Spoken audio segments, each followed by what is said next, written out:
Good morning. Thank you for joining us today for the August meeting of the Indiana Commission to Combat Drug Abuse. I'm Doug Huntsinger, the Executive Director for Drug Prevention, Treatment, and Enforcement, and Chairman of the Commission. Let's get right to business. Seeing that we have a quorum of members present, do I have a motion to approve the minutes?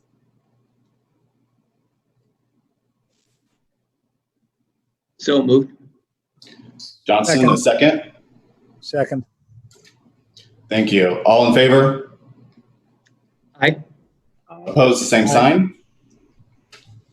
Great, thank you. The minutes from the February meeting have been approved. I want to share some updates that have happened since the last time we met in February. Available today on the Next Level Recovery website is the August 2020 Next Level Recovery Progress Report. An electronic copy will be mailed to each member of the Commission following the meeting. This 6-page document highlights the steps we've taken statewide under Governor Holcomb's leadership to prevent more people from becoming dependent on illicit substances to help Hoosiers access treatment and recover from substance use disorder. It's clear by the progress we've made on this front that combating the drug epidemic continues to be one of Governor Holcomb's top priorities. And while COVID-19 has shifted our course, our mission remains the same. For those with substance use disorder, COVID-19 has presented itself to be an especially scary time. And they say the opposite of addiction is not sobriety, but connection. And it's very easily to have been disconnected over the last 4 months. Consider the following. Indiana's statewide 211 call center previously received approximately 1,100 calls on a busy day. During the COVID-19 stay-at-home order, 211 averaged over 25,000 calls a day, many related to mental health and suicidal thoughts. Our emergency departments have seen a 59% increase in overdose events since this time last year. And we've seen nearly a 60% increase in the administration of naloxone by EMS. In response to rising naloxone administrations, Governor Holcomb has dedicated $1 million to fund 25,000 doses of naloxone in partnership with Overdose Lifeline. Already, Overdose Lifeline has distributed more than 2,200 doses of naloxone since the launch of the partnership on May 18th.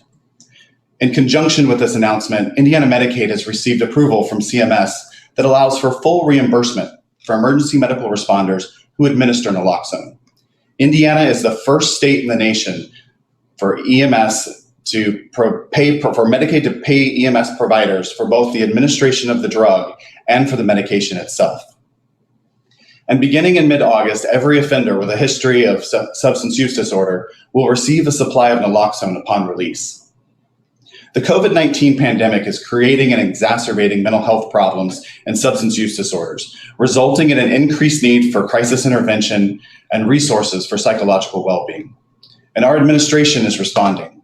Our partner organizations across Indiana's 92 counties have gone virtual to continue providing peer recovery support, community outreach, telemedicine, naloxone, and suicide prevention training.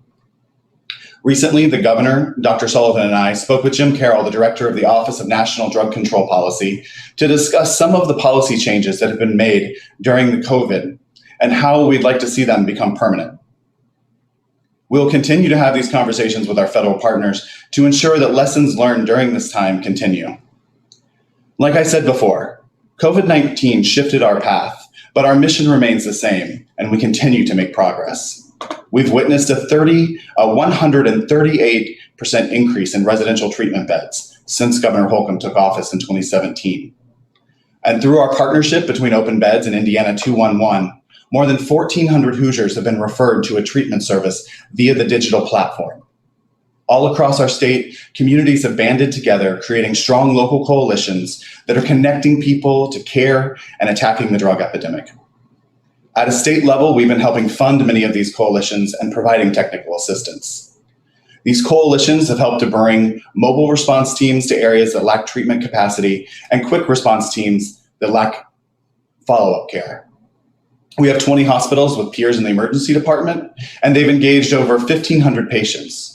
And we know that 63% of those engaged in some type of treatment following their interaction with a peer. We've launched and funded comprehensive addiction recovery networks, helping communities create a hub and spokes approach. Currently, these networks exist in 3 Indiana counties, Lake, Marion, and Dearborn. And I'm proud to announce that in May, Fort Wayne was awarded and funded for one of these designations. The team at the Division of Mental Health and Addiction has been working around the clock to ensure access to substance use disorder treatment and recovery services are preserved during this time. DMHA also opened 2 opioid treatment programs during the COVID-19 shutdown, helping the providers connect with the DEA and the Pharmacy Board to get final approvals while both agencies were closed. This moves us closer to our goal of having every Hoosier within an hour's drive of one of these treatment centers.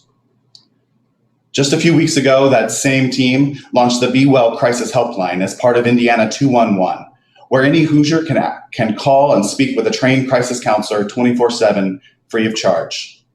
These trained crisis counselors will be able to listen and provide support at any time when individuals are experiencing elevated stress and anxiety. I say to this to stress that this administration has not sat by and watched the side effects of COVID-19, but rather we have taken a proactive approach. And if anything, COVID-19 has us working harder than ever to help those with substance use disorder and mental health challenges.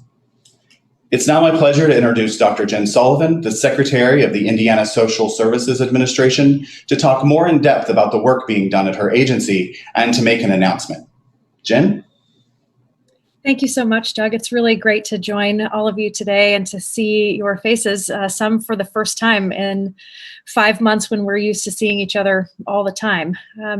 That connectedness that is so important for us to do our work is even more important for the Hoosiers that we serve, facing substance use disorder and their own struggles with recovery in this incredibly challenging confluence of events.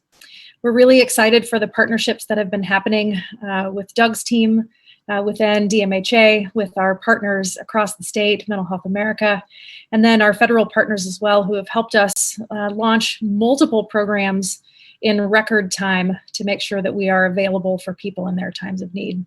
It's never going to be enough, but we continue to make progress in this way. I'll tell you the Be Well piece of 211 that launched on July 20th, just a few weeks ago, has been averaging over 200 calls a week as a brand new service. I fear what was happening for these individuals who needed support before that line launched, but it certainly is a just-in-time important tool to help us connect individuals to the help that they need.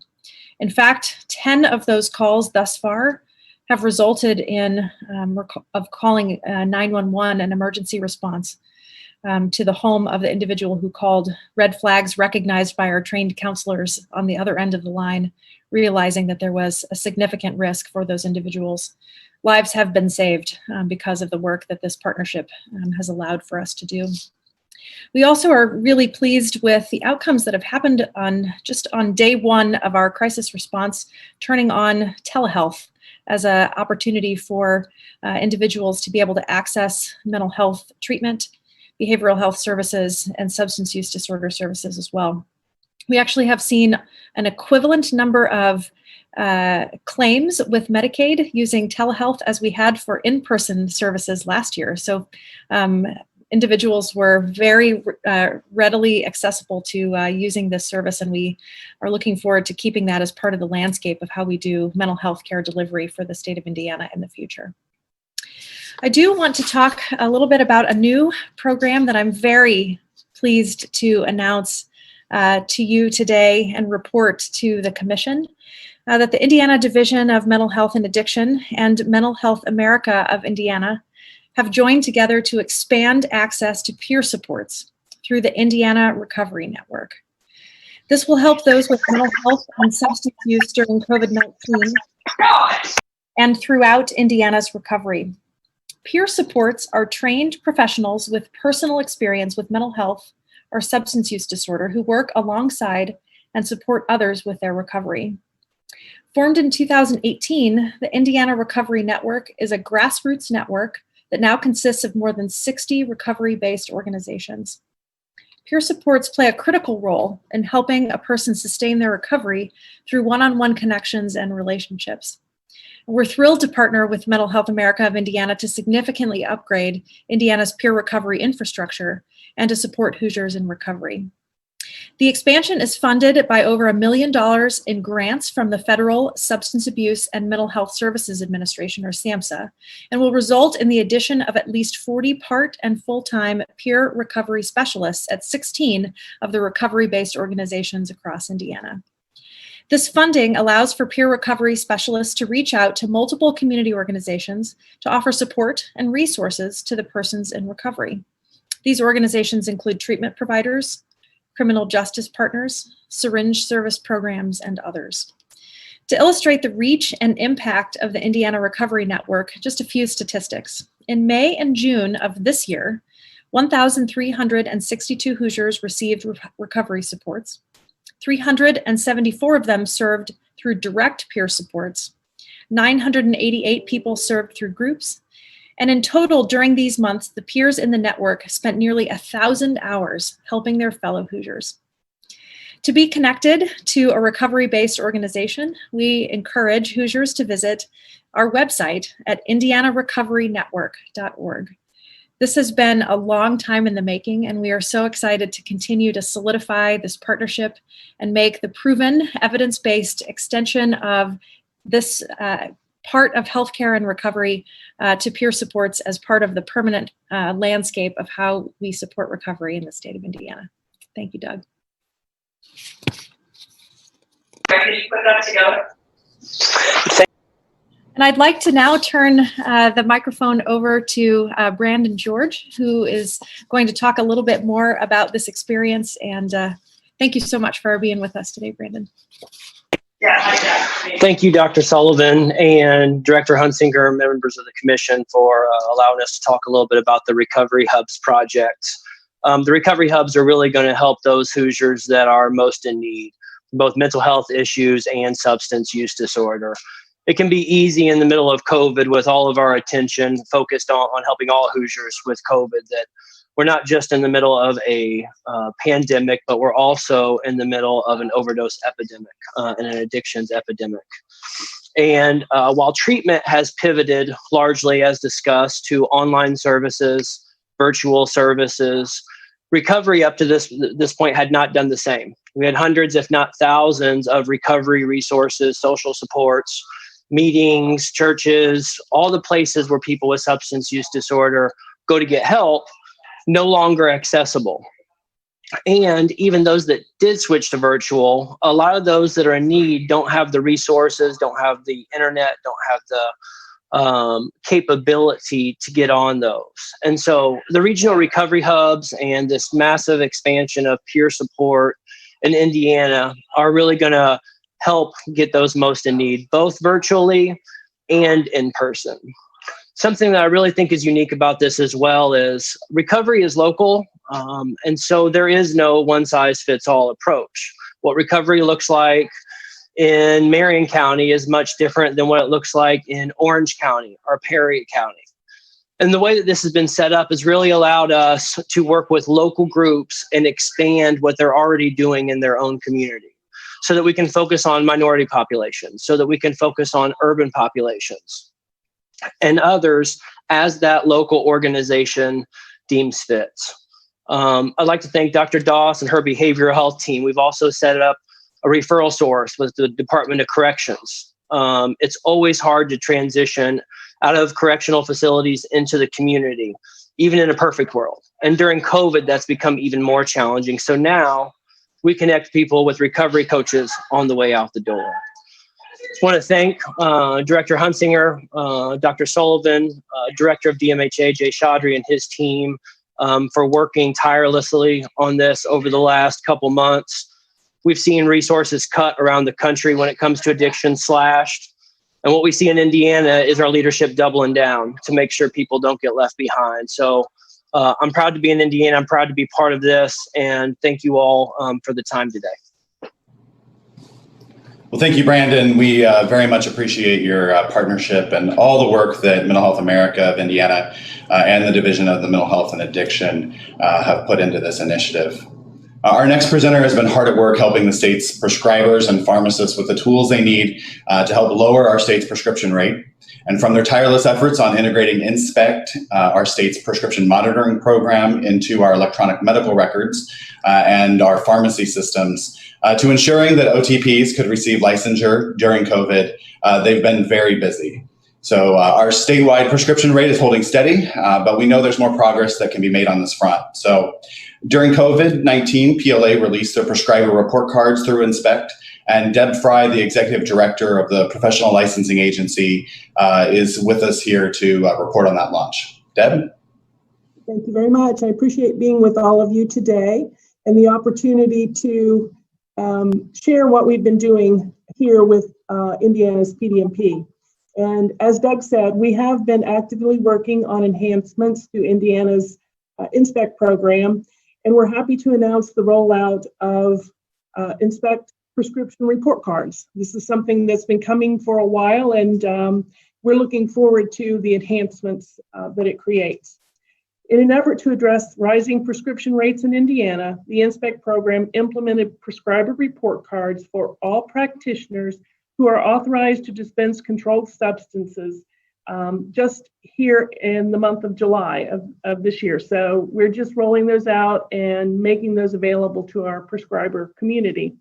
These reports provide a summary of healthcare providers' personal prescribing history over the previous 6 months and how their prescribing practices compare to the average prescriber of the same medical specialty. The goal of these reports is to allow for self-examination of a prescriber's controlled substance dispensing trends and allow them to better understand how they can prioritize the health of their patients while still remaining cognizant of their prescribing trends. In states which have implemented similar reporting practices, there has been a decrease in prescribing trends based on altered prescribing practices. And so when a practitioner queries their Inspect report, they will receive the following information. Practitioner information, which includes basic information such as the 6-month date range covered by the report, the DEA number of those being reviewed, and the practitioner's specialty. It will also include peer group information, which will detail the group of prescribers that the practitioner will be compared to in the report. The group includes prescribers practicing in the same specialty who have written at least one controlled substance prescription during the same 6-month period. It will also provide a metric which represents the 3 most commonly prescribed controlled substances listed by generic name prescribed by this particular practitioner during the reporting period. It will include drug prescribing trends, which contains a comparison between the practitioner and their peer group over the reporting period for prescribing trend indicators. The practitioner is provided information regarding any controlled substance type they prescribed in the past 6 months out of the following groups, which include opioids, buprenorphine, sedatives, and stimulants, all from opioid groups. And it will also identify at-risk patients. So this metric will represent the number of patients who have been prescribed a potentially dangerous combination of drugs. The data is split between cases where the practitioner issued all prescriptions for the controlled substance and also cases where the patient was prescribed a substance by multiple practitioners. This section of the report also includes the number of patients who have received or filled prescriptions for more than 5 prescribers or filled prescriptions at more than 5 pharmacies in a 6-month period, which is a trend that we recognize that could be indicative of someone who's drug shopping. As we use these reports and the practitioners become familiar with them, we're hoping that the prevalence of Hoosiers receiving dangerous levels of controlled substances will decrease. The Inspect program will be monitoring the progress being made with these prescription report cards or prescriber report cards, and we'll be reporting in the months ahead the decrease in the number of prescriptions that we see written in the state of Indiana. So this is an exciting enhancement to our program, and we're excited about the opportunity to provide this to our practitioners. It is simply an education tool for them, and so as they use this tool, they'll be able to compare their prescribing practice against their peer group in the same specialty and be able to determine whether or not they're within an acceptable range of all their peer group. So quite an enhancement to our program. Great. Thank you, Deb. I know I speak for many on the commission when I say how excited we are to have these report cards being issued. As we know, this is another tool that will help ensure our prescribing rates continues a downward trend. Finally on our agenda is Devon McDonald, the Executive Director of the Indiana Criminal Justice Institute, and he will provide an update on the work of the agency. Devon? Morning, Doug, other members of the commission. Can you hear me okay? Great. So we've been hard at work here at the agency. Over the past couple months, COVID has certainly had an impact on the work that we've been doing with the local coordinating councils, but we've been working diligently in all of the counties to help activate the LCCs and collect our comprehensive community plans. As of today, there's 86 active LCCs. The remaining 6, a couple of them are undergoing some transition now with who the designated local coordinating council is. There's a couple that, due to some local funding issues, have kind of stepped back a little bit till they can reorganize that. Of those 86 active local coordinating councils, 85 of those have approved comprehensive community plans, which, as you may recall, are the local county plans on how to address issues of substance abuse, mental health issues, even targeting things such as vaping, tobacco use, and alcohol use. Across those 85 approved FCCs, we've approved funding, the agency's approved funding for about $5.1 million across the state. Again, that funding goes towards a couple of basic categories: treatment, prevention, and criminal justice related activities as well.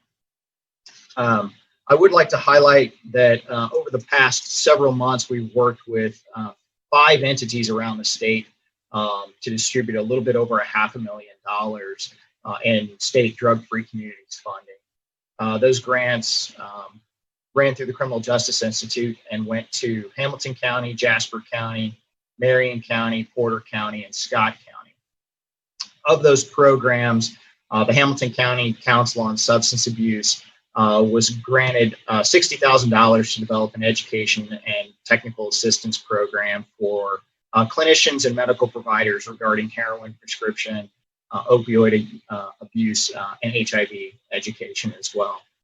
Some of the other programs that I'd like to highlight are Jasper County and Marion County. Both were awarded funding for their jail-based substance abuse treatment programs, which is pretty integral. The Marion County Sheriff's Office is working on theirs in-house treatment program, as well as their connection and referrals to Recovery Works. So that's great there. Porter County is working on a youth mentoring program. And then finally, Scott County is developing, hopefully what they will be able to implement as a statewide communications program for all the local coordinating councils to work together, distribute ideas, and network across the state to hopefully help share resources and other information. So that's all I have. Thank you. Thank you, Devon. Finally, at our November meeting, we will unveil an updated Next Level Recovery data dashboard. This has been a collaboration between the Management Performance Hub and the Drug Data Working Group. The dashboard will feature key data as it relates to the drug epidemic and will provide insight and trends to cities and counties across the state. The dashboard will be available on our website this fall. I want to reiterate our recovery process is going to be incredibly critical for those individuals moving forward. Combating the drug epidemic continues to be a top priority of our administration, and while we've made progress, we know there's still much more work to do. Together, we'll do what we can to help keep people alive, expand timely access to treatment, and prevent others from developing substance use disorders. Thank you for your partnership and all you do to make our state a better place for all Hoosiers. I appreciate everyone's time and attention today, and as a reminder, our next meeting is November 12th at 10 a.m. in a format that will be determined at a later time. Thank you. We stand adjourned.